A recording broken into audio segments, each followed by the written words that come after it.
బ్రహ్మాండంగా చేసినాడు. కేసీఆర్ హయాంలోనే ఇంత డెవలప్మెంట్ జరిగింది.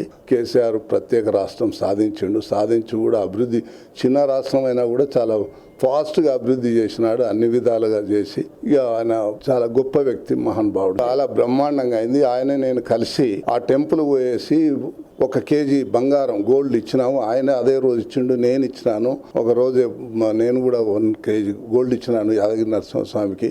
ఎందుకంటే నరసింహస్వామికి మొక్కితేనే నేను పుట్టిన కాబట్టి నా పేరు కూడా నరసింహస్వామి పెట్టుకున్నారు మా నాన్న వాళ్ళు, అమ్మ వాళ్ళు. అందు గురించి నరసింహస్వామి అంటే నాకు అమితమైన భక్తి, చాలా ఇది ఉంటుంది కాబట్టి ఎప్పుడు పోయినా ఏదైనా కూడా నరసింహస్వామికి నేను చేస్తూనే ఉంటాను. చాలా బ్రహ్మాండంగా ఉంది. ఎప్పుడు పోతూనే ఉంటాను. నేను సంవత్సరంలో 2-3 సార్లు మినిమం పోతుంటాను, 3-4 సార్లు.